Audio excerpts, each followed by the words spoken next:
Hi friends, இந்த வீடியோவில் நம்ம என்ன பார்க்க போகிறோம்னா சத்து மாவு வச்சு ஒரு சூப்பரான பிரேக்ஃபாஸ்ட் ரெசிபி தான் பார்க்க போகிறோம். இது வந்து டக்குன்னு ஒரு 5 நிமிஷத்தில் ரெடி பண்ணிடலாம். ரொம்ப ஈஸியாக பண்ணுறது, டேஸ்ட்டும் சூப்பராக இருக்கும். இதுக்கு வந்து 1 கப் அளவு சத்து மாவு எடுத்திருக்கேன், 1/4 கப் அளவு அரிசி மாவு எடுத்திருக்கேன். அரிசி மாவு இல்லைன்னாலும் பிரச்சனை இல்லை. 2 கரண்டி அளவு தோசை மாவு இருந்துச்சு அப்படின்னா அது வந்து சேர்த்துக்கோங்க. சேர்த்துட்டு இதுக்கு தேவையான அளவு கொஞ்சமாக உப்பு சேர்த்துட்டு கொஞ்சம் கொஞ்சமாக தண்ணி சேர்த்து கட்டிகள் இல்லாமல் மாவு வந்து நல்லா தோசை மாவு பதத்துக்கு இருக்கிற மாதிரி கரைச்சி எடுத்துக்கலாம். ஏற்கனவே வந்து சத்து மாவில் உப்புமா எப்படி பண்ணுறதுன்னு வீடியோ போட்டிருக்கேன். அந்த வீடியோ பார்க்கலன்னா லிங்க் கொடுக்குறேன், செக் பண்ணி பாருங்கள். ரொம்பவே டேஸ்ட்டு சூப்பராக இருக்கும். நல்லா உதிரி உதிரியாகவும் வரும். சூடாக சாப்பிட்றதுக்கு ரொம்ப நல்லாயிருக்கும். அதுவுமே வந்து டக்குன்னு உடனேயே வந்து ரெடி பண்ணிடலாம். ரொம்ப ஈஸி தான் பண்ணுறதும். அதுவும் வந்து கண்டிப்பாக ட்ரை பண்ணி பாருங்கள். மாவு வந்து இந்த பதத்துக்கு இருக்கிற மாதிரி நல்லா கரைச்சிட்டு மூடி போட்டு டைம் இருந்துச்சு அப்படின்னா ஒரு 5 நிமிஷம் வச்சுருங்க. ரொம்ப நேரம்லாம் வைக்க வேணாம். ஒரு 5 நிமிஷம் வச்சுட்டு அதுக்கப்புறமா எப்பவும் நார்மலாக தோசை ஊற்றுற மாதிரி ஊற்றிக்கலாம்.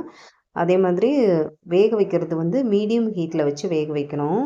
அப்படி இல்லைன்னா வேகிறது டக்குன்னு கலர் மாறிடும்.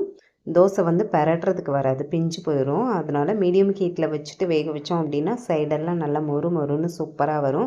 இதில் நெய்யோ அப்படி இல்லைன்னா எண்ணெயோ ஊற்றிட்டு தோசை சுட்டு எடுத்துக்கலாம். சூடாக சர்வ் பண்ணுங்கள். ரொம்பவே டேஸ்ட்டு சூப்பராக இருக்கும். இதை அப்படியே சாப்பிட்னாலும் சாப்பிட்டுக்கலாம். இல்லை இன்னும் ஸ்வீட்டு தேவைப்படுது அப்படின்னா நாட்டு சக்கரை அந்த மாதிரி போட்டு கூட சாப்பிட்டுக்கலாம். அப்படி இல்லைன்னா தேங்காய் சட்னி, தக்காளி சட்னி கூட சூப்பராக இருக்கும்.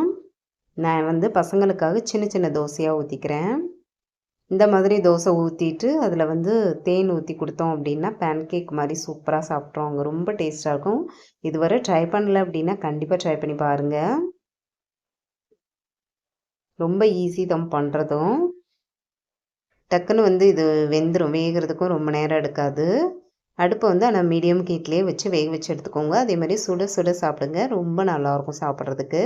நான் வந்து இன்றைக்கி தேங்காய் சட்னி கூட தான் வச்சு சர்வ் பண்ணியிருக்கேன்.